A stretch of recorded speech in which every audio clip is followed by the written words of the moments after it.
Hello friends, welcome to ILA classes, the school of competitive exams. ಇವತ್ತಿನ ಪ್ರಮುಖವಾದಂತಹ current affairs ಟಾಪಿಕ್ಗಳನ್ನು discuss ಮಾಡೋಣ.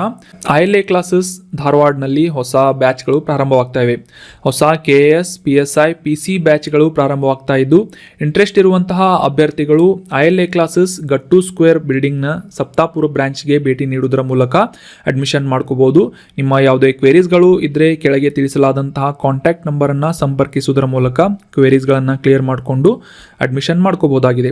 Contact number 9353312470 ಅಂತ. ಇನ್ನೂ ಹೆಚ್ಚಿನ ಮಾಹಿತಿಗಾಗಿ ಈ ಕೆಳಗಿನ ಕಾಂಟ್ಯಾಕ್ಟ್ ನಂಬರ್ಗೆ ಸಂಪರ್ಕಿಸಿ. ನಮ್ಮ ಯೂಟ್ಯೂಬ್ ಚಾನಲ್ಗೆ ಹೊಸದಾಗಿ ಭೇಟಿ ನೀಡ್ತಾ ಇದ್ದರೆ ಸಬ್ಸ್ಕ್ರೈಬ್ ಮಾಡಿ, ಬೆಲ್ ಐಕಾನನ್ನು ಕ್ಲಿಕ್ ಮಾಡಿ. ಇದರಿಂದ ನಾವು ಅಪ್ಲೋಡ್ ಮಾಡುವಂಥ ಎಲ್ಲ ವಿಡಿಯೋಗಳ ನೋಟಿಫಿಕೇಶನ್ಗಳನ್ನು ನೀವು ಇನ್ಸ್ಟಂಟಾಗಿ ಪಡ್ಕೋಬಹುದಾಗಿದೆ. ಈಗ ಡಿಸ್ಕಸ್ ಮಾಡ್ತಾ ಇರುವಂತಹ ಕರೆಂಟ್ ಅಫೇರ್ಸ್ ನೋಟ್ಸ್ಗಳನ್ನು ಫ್ರೀಯಾಗಿ ಡೌನ್ಲೋಡ್ ಮಾಡಿಕೊಳ್ಳಲು ನಮ್ಮ ಟೆಲಿಗ್ರಾಮ್ ಚಾನಲ್ ILA ಕ್ಲಾಸಸ್ಸನ್ನು ಸಬ್ಸ್ಕ್ರೈಬ್ ಮಾಡಿ. ಇವತ್ತಿನ ಡಿಸ್ಕಷನ್ ಅನ್ನು ಪ್ರಾರಂಭ ಮಾಡೋದಕ್ಕಿಂತ ಮುಂಚೆ ಕಳೆದ ಸೆಷನ್ನಲ್ಲಿ ಕೇಳಲಾದಂತಹ ಪ್ರಶ್ನೆಯ ಸರಿಯಾದ ಉತ್ತರವನ್ನು ಮೊದಲು ತಿಳಿದುಕೊಳ್ಳೋಣ. ಈ ಸದನದಲ್ಲಿ ಅಡ್ಜಾರ್ನ್ಮೆಂಟ್ ಸೈನ್ ಡೈ ಅಂತ ಘೋಷಣೆ ಮಾಡುವಂತಹ ಅಧಿಕಾರ ಯಾರಿಗಿದೆ ಅಂತ ಪ್ರಶ್ನೆಯನ್ನು ಕೇಳಲಾಗಿತ್ತು. ಆಪ್ಷನ್ಗಳಲ್ಲಿ ಆಪ್ಷನ್ 1 ರಾಷ್ಟ್ರಪತಿಗಳು, ಆಪ್ಷನ್ 2 ಉಪರಾಷ್ಟ್ರಪತಿಗಳು, ಆಪ್ಷನ್ 3 ರಾಜ್ಯಸಭಾ ಅಧ್ಯಕ್ಷರು ಅಥವಾ ಆಪ್ಷನ್ 4 ಉಭಯ ಸದನಗಳ ಅಧ್ಯಕ್ಷರು ಅಂತ ಇದೆ. ಸರಿಯಾದ ಉತ್ತರ ಆಪ್ಷನ್ 4.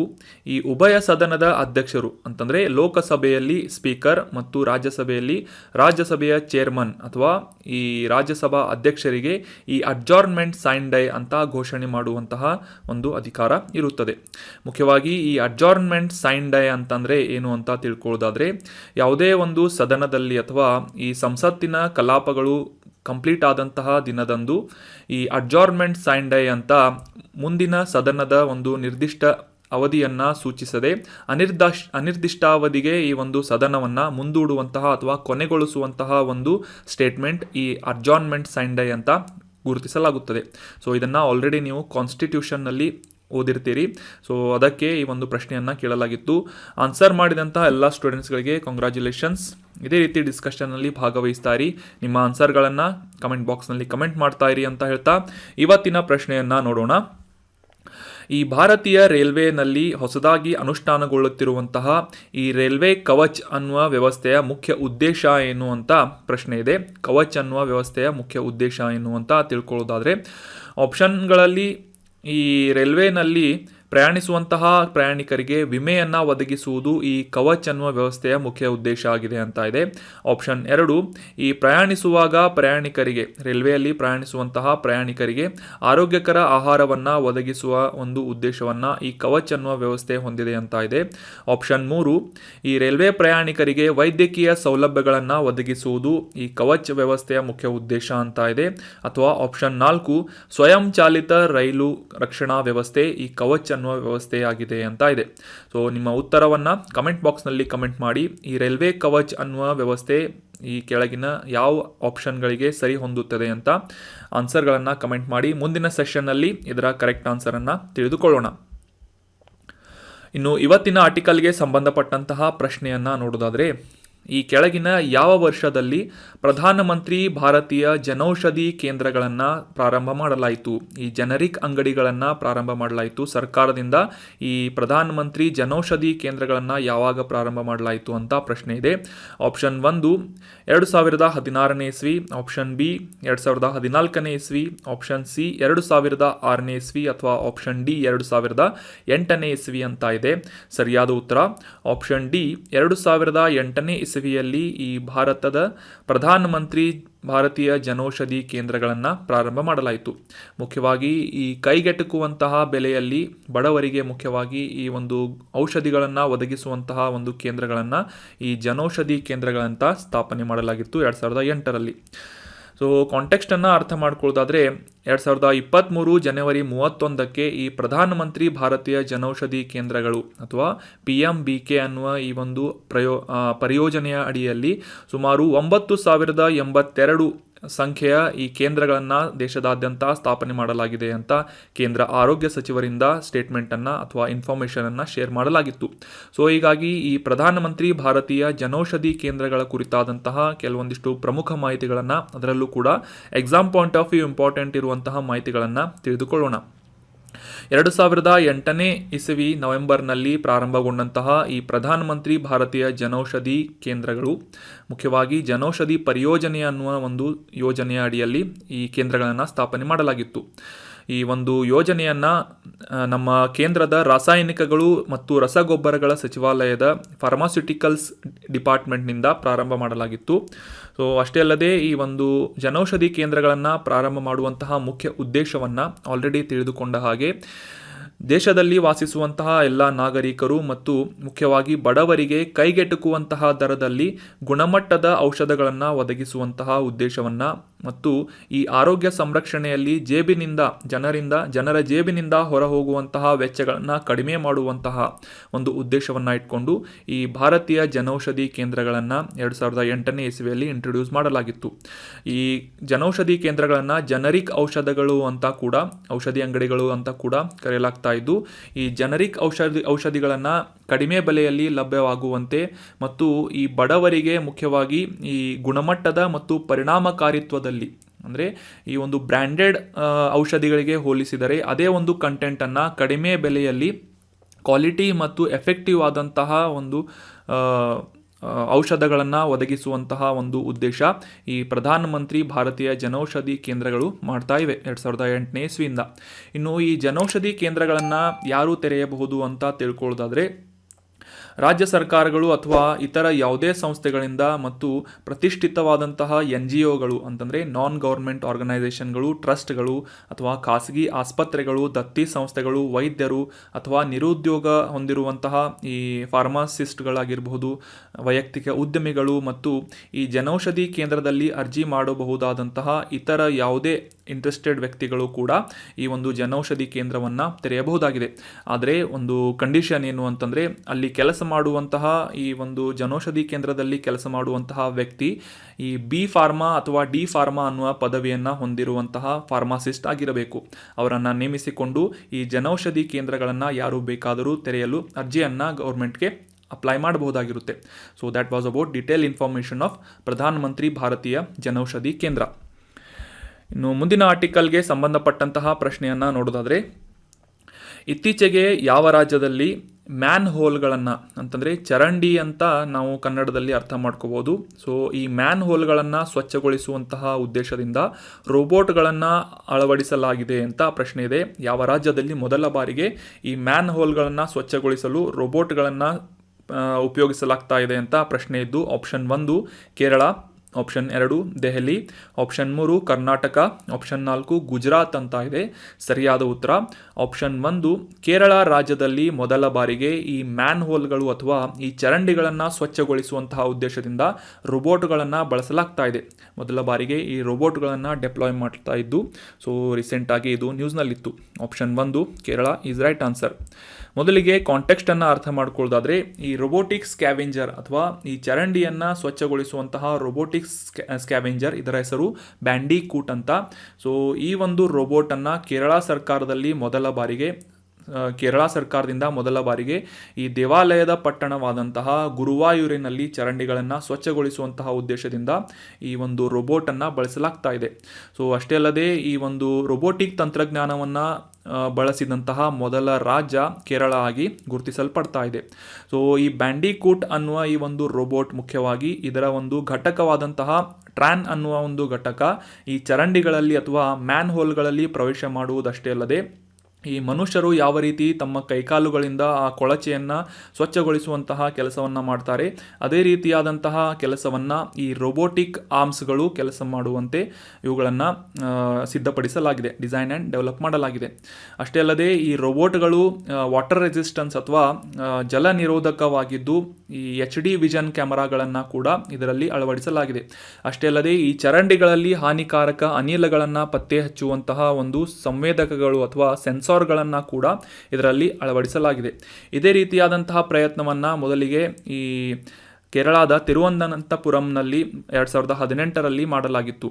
ಸೊ ಸದ್ಯಕ್ಕೆ ಈ ಗುರುವಾಯೂರಿನಲ್ಲೂ ಕೂಡ ಈ ಒಂದು ಪ್ರಯತ್ನವನ್ನು ಈ ಬ್ಯಾಂಡಿಕೋಟ್ ಅನ್ನುವ ಒಂದು ರೋಬೋಟನ್ನು ಚರಂಡಿಗಳನ್ನು ಸ್ವಚ್ಛ ಮಾಡಲಿಕ್ಕೆ ಉಪಯೋಗಿಸಲಾಗ್ತಾ ಇದೆ. ಸೊ ನೆನ್ಪಿಟ್ಕೊಳ್ಳಿ, ಕೇರಳದಲ್ಲಿ ಮೊದಲ ಬಾರಿಗೆ ಈ ರೋಬೋಟಿಕ್ ಸ್ಕ್ಯಾವೆಂಜರ್ಗಳನ್ನು ಬಳಸಲಾಗ್ತಾ ಇದೆ ದೇಶದಲ್ಲಿ. ಇನ್ನು ಈ ಆರ್ಟಿಕಲ್ನಲ್ಲಿ ಡಿಸ್ಕಸ್ ಮಾಡಲಾದಂತಹ ಈ ರೋಬೋಟ್ಗಳು ಮ್ಯಾನ್ಯುವಲ್ ಸ್ಕ್ಯಾವೆಂಜಿಂಗ್ ಅನ್ನು ತಡೆಗಟ್ಟುವುದರಲ್ಲಿ ಸಾಕಷ್ಟು ಪ್ರಮುಖವಾದಂತಹ ಪಾತ್ರವನ್ನು ವಹಿಸಲಿದೆ ಅಂತ ನಾವು ಅರ್ಥ ಮಾಡ್ಕೋಬಹುದಾಗಿದೆ. ಸೊ ಹೀಗಾಗಿ ಮ್ಯಾನ್ಯುವಲ್ ಸ್ಕ್ಯಾವೆಂಜಿಂಗ್ ಅಂದರೆ ಏನು ಅಂತ ಕಾಂಟೆಕ್ಸ್ಟನ್ನು ಅಥವಾ ಕಾನ್ಸೆಪ್ಟನ್ನು ಅಂಡರ್ಸ್ಟ್ಯಾಂಡ್ ಮಾಡ್ಕೊಳ್ಳೋದಾದರೆ, ಈ ಒಂದು ಇಮೇಜ್ನಲ್ಲಿ ಕೂಡ ನೋಡ್ಬೋದು ನೀವು ಯಾವ ರೀತಿಯಾಗಿ ಚರಂಡಿಯಲ್ಲಿ ಅಥವಾ ಮ್ಯಾನ್ ಹೋಲ್ಗಳಲ್ಲಿ ಇಳಿದು ಕಾರ್ಮಿಕರು ಕೆಲಸವನ್ನ ಮಾಡ್ತಾರೆ ಮತ್ತು ಅಲ್ಲಿ ಬ್ಲಾಕೇಜಸ್ ಅನ್ನ ಉಂಟು ಮಾಡಿದಂತಹ ಕೊಳಚೆಯನ್ನ ಮ್ಯಾನ್ಯುವಲ್ ಆಗಿ ರಿಮೂವ್ ಮಾಡ್ತಾರೆ ಅಥವಾ ತೆಗೆದು ಹಾಕ್ತಾರೆ ಅಂತ.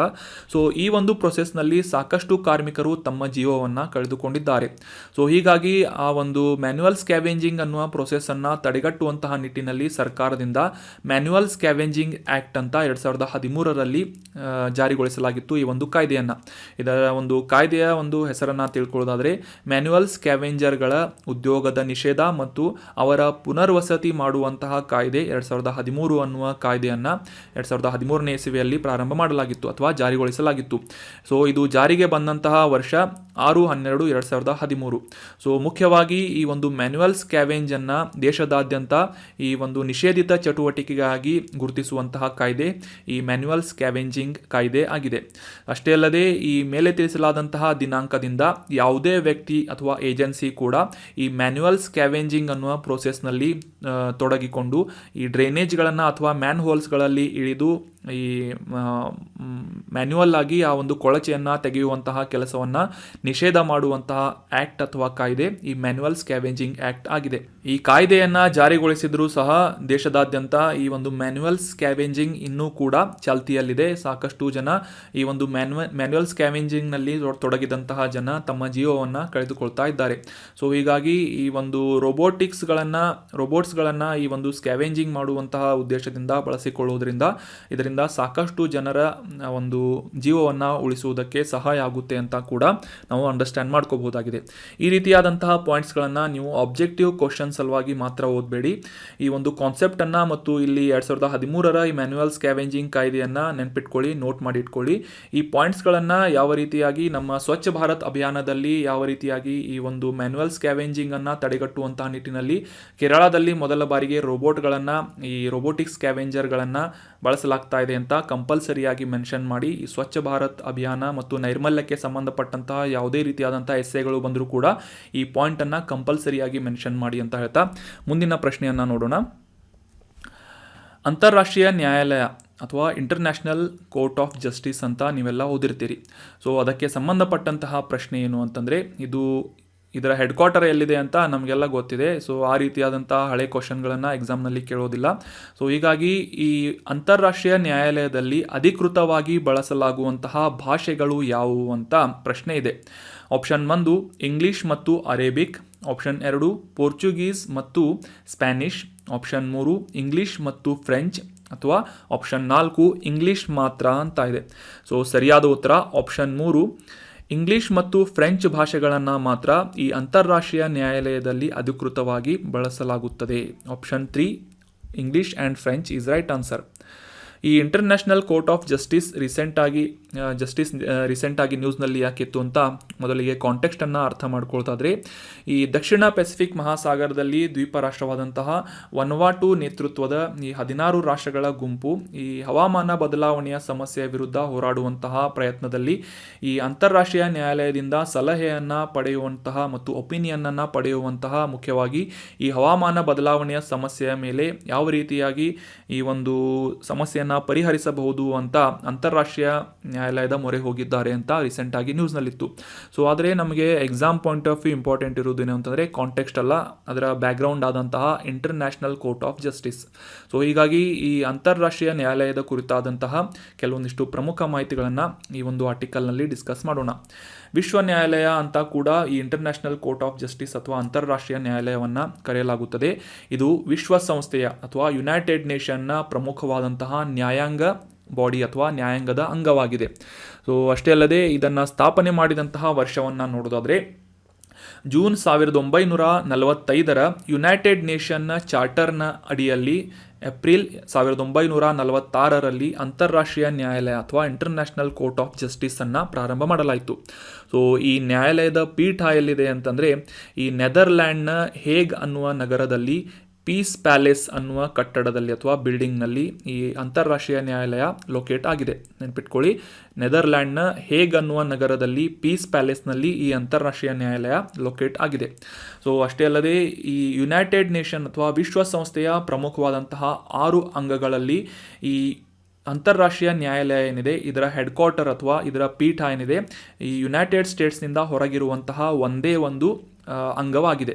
ಸೊ ಈ ಯುನೈಟೆಡ್ ನೇಷನ್ನ 6 ಪ್ರಮುಖ ಅಂಗಗಳು ಯಾವುವು ಅಂತ ತಿಳ್ಕೊಂಡು ಕಮೆಂಟ್ ಬಾಕ್ಸ್ನಲ್ಲಿ ಕಮೆಂಟ್ ಮಾಡಿ. ಈ 6 ಅಂಗಗಳಲ್ಲಿ ಈ ಅಂತಾರಾಷ್ಟ್ರೀಯ ನ್ಯಾಯಾಲಯ ಮಾತ್ರ ಯುನೈಟೆಡ್ ಸ್ಟೇಟ್ಸ್ನಲ್ಲಿ ಇರದೆ ನೆದರ್ಲ್ಯಾಂಡ್ನ ಹೇಗ್ನಲ್ಲಿ ಇದೆ ಅಂತ ನಾವು ಈ ಒಂದು ಡಿಫ್ರೆನ್ಷಿಯೇಷನನ್ನು ಅರ್ಥ ಮಾಡ್ಕೊಂಡ್ವಿ. ಸೊ ಅಷ್ಟೇ ಅಲ್ಲದೆ ಈ ಅಂತಾರಾಷ್ಟ್ರೀಯ ನ್ಯಾಯಾಲಯದಲ್ಲಿ ಪ್ರಮುಖವಾಗಿ ಯಾವುದೇ ರೀತಿಯಾದಂತಹ ಕೇಸಸ್ಗಳನ್ನು ಅಥವಾ ಒಂದು ಡಿಸ್ಕಷನನ್ನು ಮಾಡುವಂತಹ ಅಧಿಕೃತವಾದಂತಹ ಭಾಷೆಗಳು ಯಾವುವು ಅಂತಂದರೆ ಫ್ರೆಂಚ್ ಮತ್ತು ಇಂಗ್ಲಿಷ್ ಈ 2 ಭಾಷೆಗಳನ್ನು ಮಾತ್ರ ಈ ಒಂದು ನ್ಯಾಯಾಲಯದಲ್ಲಿ ಅಧಿಕೃತವಾಗಿ ಬಳಸಲು ಅವಕಾಶವನ್ನು ಈ ಅಂತಾರಾಷ್ಟ್ರೀಯ ನ್ಯಾಯಾಲಯ ಮಾಡಿಕೊಡುತ್ತದೆ. ಸೊ ಅಷ್ಟೇ ಅಲ್ಲದೆ ಈ ಒಂದು ಅಂತಾರಾಷ್ಟ್ರೀಯ ನ್ಯಾಯಾಲಯದ ಪ್ರಮುಖವಾದಂತಹ ಮ್ಯಾಂಡೇಟ್ಸ್ಗಳು ಅಥವಾ ಕಾರ್ಯಗಳು ಏನು ಅಂತ ತಿಳ್ಕೊಳ್ಳೋದಾದರೆ ಆಗಲೇ ತಿಳಿಸಿದ ಹಾಗೆ ಅಂತಾರಾಷ್ಟ್ರೀಯ ನ್ಯಾಯಾಲಯ ಅಂತ ಇದನ್ನು ಕರೆಯಲಾಗುತ್ತೆ. ಸೊ ಹೀಗಾಗಿ ಯಾವುದೇ 2 ರೀತಿಯಾದಂತಹ ಪ್ರಮುಖವಾದಂತಹ ಪ್ರಕರಣಗಳನ್ನು ಈ ಒಂದು ನ್ಯಾಯಾಲಯದಲ್ಲಿ ಎಂಟರ್ಟೈನ್ ಮಾಡಲಾಗುತ್ತದೆ. ಸೊ ಅದರಲ್ಲಿ ಪ್ರಮುಖವಾಗಿ ಯಾವುದೇ 2 ದೇಶಗಳು ತಮ್ಮ ನಡುವಿನ ಯಾವುದೇ ಒಂದು ಕಾನೂನಿನ ವಿವಾದಗಳಿಗೆ ಸಂಬಂಧಿಸಿದಂತೆ ಈ ಅಂತಾರಾಷ್ಟ್ರೀಯ ನ್ಯಾಯಾಲಯದ ಮೊರೆ ಹೋಗುವಂತಹ ಅವಕಾಶವನ್ನು ಈ ICJ ಮಾಡಿಕೊಡುತ್ತೆ. ಅಷ್ಟೇ ಅಲ್ಲದೆ ಅದರಲ್ಲಿ ಪ್ರಮುಖವಾಗಿ ಈ 2 ದೇಶಗಳ ನಡುವಿನ ವಿವಾದಾತ್ಮಕವಾದಂತಹ ಪ್ರಕರಣಗಳನ್ನು ಕೂಡ ಇದರಲ್ಲಿ ಬಗೆಹರಿಸುವಂತಹ ಒಂದು ಪ್ರೊಸೀಡಿಂಗ್ಸನ್ನು ಈ ಒಂದು ನ್ಯಾಯಾಲಯದಲ್ಲಿ ಮಾಡಲಾಗುತ್ತದೆ. ಅಷ್ಟೇ ಅಲ್ಲದೆ ಈ ವಿಶ್ವಸಂಸ್ಥೆಯ ಪ್ರಮುಖ ಅಂಗಗಳು ಮತ್ತು ವಿಶೇಷ ಏಜೆನ್ಸಿಗಳಿಗೆ ಕೆಲವೊಂದಿಷ್ಟು ಸಲಹೆಗಳನ್ನು ಅಥವಾ ಅಭಿಪ್ರಾಯಗಳನ್ನು ನೀಡುವಂತಹ ಕೆಲಸವನ್ನು ಕೂಡ ಈ ಅಂತಾರಾಷ್ಟ್ರೀಯ ನ್ಯಾಯಾಲಯ ಮಾಡುತ್ತದೆ. ಯಾವ ರೀತಿಯಾಗಿ ನಮ್ಮ ಭಾರತದ ರಾಷ್ಟ್ರಪತಿಗಳು ನಮ್ಮ ಸುಪ್ರೀಂ ಕೋರ್ಟ್ನ ಜಡ್ಜಸ್ಗಳಿಂದ ಒಂದು ಒಪಿನಿಯನ್ ಅಥವಾ ಒಂದು ಅಭಿಪ್ರಾಯವನ್ನು ಸಲಹೆಯನ್ನು ಪಡೆದುಕೊಳ್ಳುವಂತಹ ಅವಕಾಶವನ್ನು ನಮ್ಮ ಕಾನ್ಸ್ಟಿಟ್ಯೂಷನ್ ಅಥವಾ ಸಂವಿಧಾನ ಮಾಡಿಕೊಡುತ್ತದೆ. ಅದೇ ರೀತಿಯಾಗಿ ವಿಶ್ವಸಂಸ್ಥೆಗೆ ತಮ್ಮ ಒಪಿನಿಯನ್ನನ್ನು ಅಥವಾ ಸಲಹೆಯನ್ನು ನೀಡುವಂತಹ ಅಧಿಕಾರ ಈ ಅಂತಾರಾಷ್ಟ್ರೀಯ ನ್ಯಾಯಾಲಯಕ್ಕೆ ಇರುತ್ತದೆ.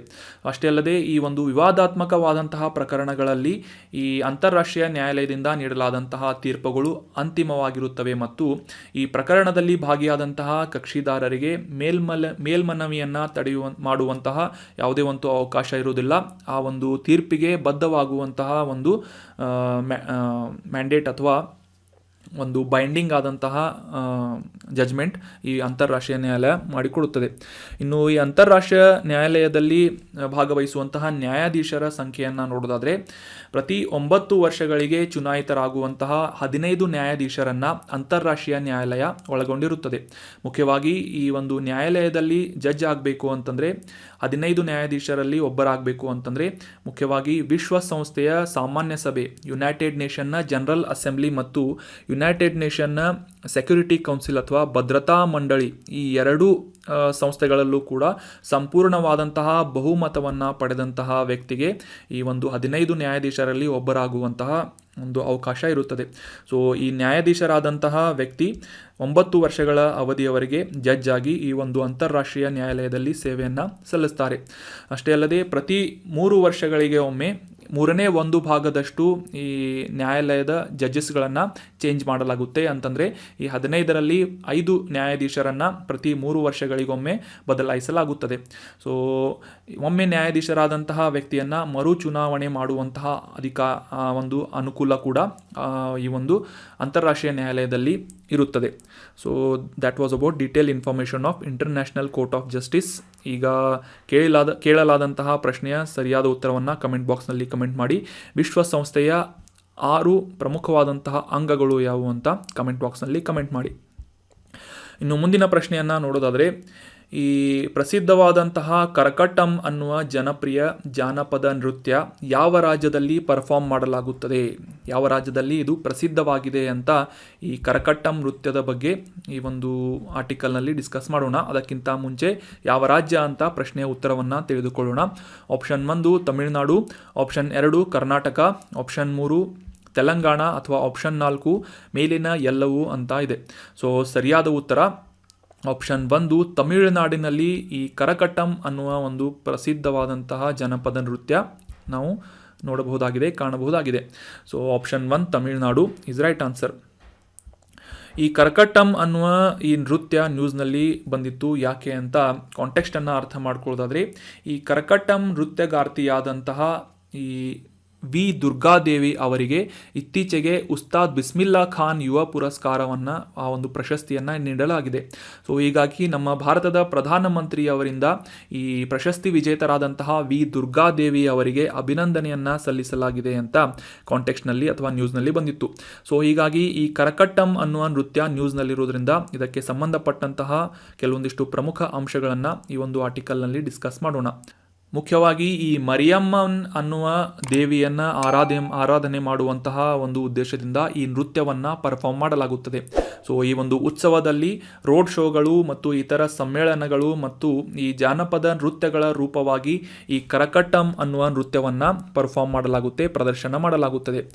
ಆಗಲೇ ತಿಳಿಸಿದ ಹಾಗೆ ಈ ಮರಿಯಮ್ಮನ್ ಅನ್ನುವ ದೇವತೆ, ಮಳೆ ದೇವತೆಯಾದಂತಹ ಈ ಮರಿಯಮ್ಮನಿಗೆ ತಮ್ಮ ಅಸ್ತಿತ್ವಕ್ಕೆ ಮತ್ತು ಈ ಒಂದು ಮಳೆ ಸುರಿಸಿದಂತಹ ಒಂದು ಕಾರಣಕ್ಕಾಗಿ ಋಣಿಯಾಗಿ ಈ ಒಂದು ನೃತ್ಯವನ್ನು ಪರ್ಫಾರ್ಮ್ ಮಾಡಲಾಗುತ್ತೆ ನೃತ್ಯಗಾರರಿಂದ. ಸೊ ಸೃಜನಶೀಲವಾದಂತಹ ಸಂಪ್ರದಾಯದಲ್ಲಿ ಈ ಒಂದು ಕರಕಟ್ಟಂ ನೃತ್ಯ ಕೂಡ ಭಾಗಿಯಾಗಿ ಈ ಒಂದು ನೃತ್ಯವನ್ನು ಪರ್ಫಾರ್ಮ್ ಮಾಡಲಾಗುತ್ತೆ, ಡ್ಯಾನ್ಸನ್ನು ಪರ್ಫಾರ್ಮ್ ಮಾಡಲಾಗುತ್ತೆ. ಸೊ ಮುಖ್ಯವಾಗಿ ಇತ್ತೀಚಿನ ವರ್ಷಗಳಲ್ಲಿ ಈ ಕರಕಟ್ಟಂ ಅನ್ನುವ ನೃತ್ಯದಲ್ಲಿ ಸಾಕಷ್ಟು ಮಾಡರ್ನೈಸೇಷನನ್ನು ಮಾಡಲಾಗಿದ್ದು, ಇದರ ಮೂಲವಾದಂತಹ ನೃತ್ಯದಿಂದ ಸಾಕಷ್ಟು ಅಪ್ಡೇಟ್ಸ್ಗಳನ್ನು ಈ ನೃತ್ಯ ಕಂಡುಕೊಂಡಿದೆ. ಈ ಕರಕಟ್ಟಂ ನೃತ್ಯವನ್ನು ಪ್ರಮುಖವಾಗಿ ತಮಿಳುನಾಡಿನಲ್ಲಿ ಆಚರಿಸಿದರೂ ಕೂಡ ಕೇರಳದ ಕೆಲವೊಂದಿಷ್ಟು ಭಾಗಗಳಲ್ಲಿ ಕೂಡ ಈ ಕರಕಟ್ಟಂ ಅನ್ನುವ ನೃತ್ಯವನ್ನು ಪ್ರದರ್ಶನ ಮಾಡಲಾಗುತ್ತದೆ. ಮುಖ್ಯವಾಗಿ ಈ ನೃತ್ಯವನ್ನು ಪ್ರದರ್ಶಿಸುವಂತಹ ಕಲಾವಿದರು ಬೆಂಕಿಯನ್ನು ಊದುವುದು, ಕಣ್ಣುಗಳಿಗೆ ಸೂಜಿಗಳನ್ನು ಸೇರಿಸುವಂತಹ ಅಥವಾ ಚುಚ್ಚಿಕೊಳ್ಳುವುದು ಮತ್ತು ಈ ಪ್ರದರ್ಶಕರ ಹಿಂಭಾಗದಲ್ಲಿ ನೆಲಕ್ಕೆ ಸಮಾನಾಂತರವಾಗಿ ಬಾಟಲಿಯನ್ನು ಹಿಡಿದುಕೊಳ್ಳುವಾಗ ಸಮತೋಲನವನ್ನು ಬ್ಯಾಲೆನ್ಸನ್ನು ಮಾಡಿಕೊಂಡು ಡ್ಯಾನ್ಸನ್ನು ಪರ್ಫಾರ್ಮ್ ಮಾಡಲಾಗುತ್ತೆ ಈ ಕರಕಟ್ಟಂ ಅನ್ನುವ ನೃತ್ಯದಿಂದ. ಸೊ ಆಗಲೇ ತಿಳಿಸಿದ ಹಾಗೆ ಈ ಮೂಲವಾದಂತಹ ಕರಕಟ್ಟಂ ನೃತ್ಯದಿಂದ ಸಾಕಷ್ಟು ಅಪ್ಡೇಟ್ಸ್ಗಳನ್ನು ಈ ಒಂದು ಡ್ಯಾನ್ಸ್ ಒಂದು ರೂಪದಲ್ಲಿ ಮಾಡಲಾಗ್ತಾ ಇದೆ. ಇನ್ನು ಮುಂದಿನ ಆರ್ಟಿಕಲ್ಗೆ ಸಂಬಂಧಪಟ್ಟಂತಹ ಪ್ರಶ್ನೆಯನ್ನು ನೋಡೋದಾದರೆ, ಈ ಅಟ್ಟುಕಲ್ ಪೊಂಗಲ್ ಅನ್ನುವ ಜನಪ್ರಿಯ ಮಹಿಳಾ ಹಬ್ಬವನ್ನು ಈ ಕೆಳಗಿನ ಯಾವ ರಾಜ್ಯದಲ್ಲಿ ಆಚರಿಸಲಾಗುತ್ತದೆ ಅಂತ ಪ್ರಶ್ನೆ ಇದೆ. ಯಾವ ರಾಜ್ಯ ಅಂತ ಗುರುತಿಸಬೇಕಾಗಿದ್ದು option 1 Kerala, option 2 Tamil Nadu, option 3 Telangana ಅಥವಾ ಆಪ್ಷನ್ 4 ಪಶ್ಚಿಮ ಬಂಗಾಳ ಅಂತ ಇದೆ. ಸರಿಯಾದ ಉತ್ತರ ಆಪ್ಷನ್ 1 ಕೇರಳ ರಾಜ್ಯದಲ್ಲಿ ಈ ಅಟ್ಟುಕಲ್ ಪೊಂಗಲ್ ಅನ್ನುವ ಜನಪ್ರಿಯವಾದಂತಹ ಮಹಿಳಾ ಉತ್ಸವವನ್ನು, ಇದು ಜಗತ್ ಪ್ರಸಿದ್ಧವಾದಂತಹ ಮಹಿಳಾ ಹಬ್ಬವಾಗಿದೆ. ಸೊ ಇದನ್ನು ಎಲ್ಲಿ ಆಚರಣೆ ಮಾಡಲಾಗುತ್ತೆ ಅಂತಂದರೆ ಕೇರಳದಲ್ಲಿ ಅಟ್ಟುಕಲ್ ಪೊಂಗಲ್, ನೆನ್ಪಿಟ್ಕೊಳ್ಳಿ. ಸೊ ರೀಸೆಂಟಾಗಿ ಕಾಂಟೆಕ್ಸ್ಟ್ನಲ್ಲಿ ಅಟ್ಟುಕಲ್ ಪೊಂಗಲ್ ಅಥವಾ ಪೊಂಗಲ್ ಯಾಕೆ ನ್ಯೂಸ್ನಲ್ಲಿತ್ತು ಅಂತ ಕಾಂಟೆಕ್ಸ್ಟನ್ನು ಅರ್ಥ ಮಾಡ್ಕೊಳ್ಳೋದಾದರೆ, ಈ ಬರುವಂತಹ ಕೆಲವೊಂದಿಷ್ಟು ದಿನಗಳಲ್ಲಿ ಈ 10 ದಿನಗಳವರೆಗೆ ಸುದೀರ್ಘವಾಗಿ ಆಚರಿಸುವಂತಹ ಉತ್ಸವವಾದಂತಹ ಈ ಮಹಿಳಾ ಧಾರ್ಮಿಕ ಹಬ್ಬವನ್ನು, ಅಟ್ಟುಕಲ್ ಪೊಂಗಲ್ ಅನ್ನುವ ಒಂದು ಹಬ್ಬವನ್ನು ಕೇರಳದಲ್ಲಿ ಆಚರಿಸುವಂತಹ ಸಿದ್ಧತೆಗಳು ನಡೀತಾ ಇವೆ ಅಂತ ಕಾಂಟೆಕ್ಸ್ಟ್ನಲ್ಲಿ ಬಂದಿತ್ತು. ಈ ಒಂದು ವಿಡಿಯೋದಲ್ಲಿ ನೋಡುವ ಪ್ರಕಾರ ಯಾವ ರೀತಿಯಾಗಿ ಮಹಿಳೆಯರು ಸಾಮೂಹಿಕವಾಗಿ ಅಡಿಗೆ ಮಾಡುವ ಅಥವಾ ಒಂದು ನೈವೇದ್ಯವನ್ನು ಪ್ರಿಪೇರ್ ಮಾಡುವಂತಹ ಪ್ರೋಸೆಸನ್ನು ಈ ಒಂದು ಅಟ್ಟುಕಲ್ ಪೊಂಗಲ್ ಅನ್ನುವ ಉತ್ಸವದಂದು ಮಾಡಲಾಗುತ್ತೆ. ಮುಖ್ಯವಾಗಿ ಕೇರಳದ ಈ ತಿರುವನಂತಪುರಂನಲ್ಲಿರುವಂತಹ ಅಟ್ಟುಕಲ್ ಭಗವತಿ ದೇವಸ್ಥಾನದಲ್ಲಿ ವಾರ್ಷಿಕವಾಗಿ 10 ದಿನಗಳವರೆಗೆ ಈ ಒಂದು ಉತ್ಸವವನ್ನು ಮಹಿಳೆಯರಿಂದ ಆಚರಣೆ ಮಾಡಲಾಗುತ್ತದೆ. ಸೊ ಈ ಹಬ್ಬವನ್ನು ಅಟ್ಟುಕಲ್ ಭಗವತಿಗೆ ಸಮರ್ಪಿತವಾಗಿ ಅಥವಾ ಆ ದೇವಿಯನ್ನು ದೇವತೆ ಕಿನ್ನಕಿ ಅಥವಾ ಭದ್ರಕಾಳಿ ಅಂತ ಕೂಡ ಈ ಒಂದು ಮಹಿಳೆಯರಿಂದ ಅಥವಾ ಜನರಿಂದ ಆರಾಧನೆ ಮಾಡಲಾಗುತ್ತದೆ. ಪ್ರತಿ ವರ್ಷವೂ ಆಚರಿಸುವಂತಹ ಈ ಅಟ್ಟುಕಲ್ ಪೊಂಗಲ ಅನ್ನುವ ಒಂದು ಹಬ್ಬವನ್ನು ಫೆಬ್ರವರಿ ಮತ್ತು ಮಾರ್ಚ್ ತಿಂಗಳಲ್ಲಿ ಸಾಮಾನ್ಯವಾಗಿ ಆಚರಿಸಲಾಗುತ್ತದೆ. ಸೊ ಅಷ್ಟೇ ಅಲ್ಲದೆ ಈ ಅಟ್ಟುಕಲ್ ಪೊಂಕಲ ಅನ್ನುವ ಹಬ್ಬ ವಿಶ್ವದಲ್ಲಿ ಪ್ರಸಿದ್ಧವಾಗಿದೆ. ಯಾಕೆ ಅಂತಂತಂದರೆ ಈ ಮಹಿಳೆಯರ ಅತಿ ದೊಡ್ಡ ವಾರ್ಷಿಕ ಸಭೆಯಾಗಿ ಗಿನ್ನಿಸ್ ವರ್ಲ್ಡ್ ರೆಕಾರ್ಡನ್ನು ಮಾಡಿದಂತಹ, ಅಂದರೆ ಅಷ್ಟು ಪ್ರಮಾಣದ ಮಹಿಳೆಯರನ್ನು, ಅಷ್ಟು ಸಂಖ್ಯೆಯ ಮಹಿಳೆಯರನ್ನು ಈ ಒಂದೇ ಹಬ್ಬದಲ್ಲಿ, ಉತ್ಸವದಲ್ಲಿ ನಾವು ಕಾಣಬಹುದಾಗಿದೆ. ಸೊ ಹೀಗಾಗಿ ಇದು ಗಿನ್ನಿಸ್ ವರ್ಲ್ಡ್ ರೆಕಾರ್ಡನ್ನು ಮಾಡಿದಂತಹ ಒಂದು ಉತ್ಸವವಾಗಿದೆ. ಇದನ್ನು ಕೇರಳದಲ್ಲಿ ಪರ್ಫಾರ್ಮ್ ಮಾಡಲಾಗುತ್ತೆ. ಈ ವಿಡಿಯೋದಲ್ಲಿ ಕೂಡ ನೀವು ಡೀಟೇಲ್ ಆಗಿ ಯಾವ ರೀತಿಯಾಗಿ ಈ ಒಂದು ಆಚರಣೆಯನ್ನು ಮಾಡಲಾಗುತ್ತೆ ಅಂತ ತಿಳ್ಕೊಂಡ್ರಿ. ಆ ಒಂದು ನೈವೇದ್ಯವನ್ನು ಸಾಮೂಹಿಕವಾಗಿ ಮಹಿಳೆಯರಿಂದ ಪ್ರಿಪೇರ್ ಮಾಡಿ ನೈವೇದ್ಯವನ್ನು ದೇವಿಗೆ ಸಮರ್ಪಿಸಲಾಗುತ್ತದೆ. ಭಗವತಿ ದೇವಸ್ಥಾನ ಅಥವಾ ಭದ್ರಕಾಳಿ ಅಂತ ಕೂಡ ಈ ಅಟ್ಟುಕಲ್ ಪೊಂಕಲ್ ಅನ್ನುವ ಒಂದು ಉತ್ಸವದಲ್ಲಿ ದೇವತೆಯನ್ನು ಪೂಜೆ ಮಾಡಲಾಗುತ್ತದೆ. So that was about detail information of Attukal Pongala. ಇನ್ನು ಇವತ್ತು ಡಿಸ್ಕಸ್ ಮಾಡಲಾದಂತಹ ಎಲ್ಲ ಆರ್ಟಿಕಲ್ಸ್ಗಳನ್ನು ಮತ್ತೊಮ್ಮೆ ರಿವೈಸ್ ಮಾಡಿಬಿಡೋಣ.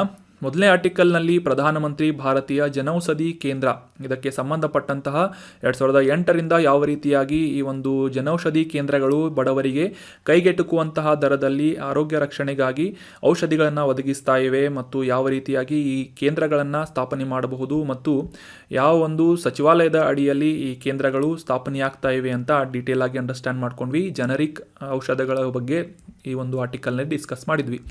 ಸೊ ನಂತರದ ಆರ್ಟಿಕಲ್ನಲ್ಲಿ ದೇಶದಲ್ಲಿ ಮೊದಲ ಬಾರಿಗೆ ಈ ಮ್ಯಾನ್ ಹೋಲ್ಗಳನ್ನು ಸ್ವಚ್ಛಗೊಳಿಸುವ ಒಂದು ಉದ್ದೇಶದಿಂದ ರೋಬೋಟಿಕ್ ಆರ್ಮ್ಸ್ಗಳನ್ನು ಅಥವಾ ರೋಬೋಟಿಕ್ ಸ್ಕ್ಯಾವೆಂಜರ್ಗಳನ್ನು ನಿರ್ಮಾಣ ಮಾಡಲಾಗಿದೆ.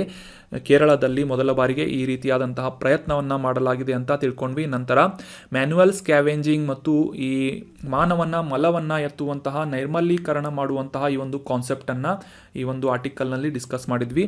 ನಂತರದ ಆರ್ಟಿಕಲ್ನಲ್ಲಿ ಈ ಅಂತಾರಾಷ್ಟ್ರೀಯ ನ್ಯಾಯಾಲಯ, ಇಂಟರ್ನ್ಯಾಷನಲ್ ಕೋರ್ಟ್ ಆಫ್ ಜಸ್ಟಿಸ್ ಬಗ್ಗೆ ಈ ಒಂದು ಡೀಟೇಲ್ ಇನ್ಫಾರ್ಮೇಷನನ್ನು ಡಿಸ್ಕಸ್ ಮಾಡಿದ್ವಿ. ನಂತರದ ಆರ್ಟಿಕಲ್ನಲ್ಲಿ ಈ ಕರಕಟ್ಟಂ ಅನ್ನುವ ನೃತ್ಯ ಯಾವ ರೀತಿಯಾಗಿ ತಮಿಳುನಾಡಿನಲ್ಲಿ ಪರ್ಫಾರ್ಮ್ ಮಾಡಲಾಗುತ್ತೆ ಮತ್ತು ಯಾವ ರೀತಿಯಾಗಿ ಇದನ್ನು ಆಚರಣೆ ಮಾಡಲಾಗುತ್ತೆ ಅಂತ ಕೂಡ ರೀಸೆಂಟಾಗಿ ಈ ಒಂದು ಕರಕಟ್ಟಂ ನೃತ್ಯಗಾರ್ತಿಗೆ ಉಸ್ತಾದ್ ಬಿಸ್ಮಿಲ್ಲಾ ಖಾನ್ ಯುವ ಪುರಸ್ಕಾರವನ್ನು ಕೂಡ ನೀಡಲಾಯಿತು ಅಂತ ಡಿಸ್ಕಸ್ ಮಾಡಿದ್ವಿ. ನಂತರದ ಆರ್ಟಿಕಲ್ನಲ್ಲಿ ಅಟ್ಟುಕಲ್ ಪೊಂಕಲ ಅನ್ನುವ ಹಬ್ಬವನ್ನು ಕೇರಳದಲ್ಲಿ ಶ್ರದ್ಧಾಪೂರ್ವಕವಾಗಿ ಆಚರಿಸಲಾಗುತ್ತದೆ ಮತ್ತು ಇದರ ಮಹತ್ವವನ್ನು ಕೂಡ ಡೀಟೇಲ್ ಆಗಿ ಅಂಡರ್ಸ್ಟ್ಯಾಂಡ್ ಮಾಡ್ಕೊಂಡ್ವಿ. ಮುಖ್ಯವಾಗಿ ಮಹಿಳೆಯರ ಈ ಶಬರಿಮಲ ಅಂತ ಕೂಡ ಈ ಅಟ್ಟುಕಲ್ ಪೊಂಕಲ ಅನ್ನು ಕರೆಯಲಾಗುತ್ತದೆ ಅಂತ ತಿಳ್ಕೊಂಡ್ವಿ. So that was all about today's articles. Thank you so much for joining the discussion. ಈ ಕಂಟೆಂಟನ್ನು ನಿಮ್ಮ ಎಲ್ಲ ಫ್ರೆಂಡ್ಸ್ಗಳ ಜೊತೆ ಶೇರ್ ಮಾಡಿ ಅಂತ ಹೇಳ್ತಾ ಹ್ಯಾವ್ ಅ ನೈಸ್ ಡೇ.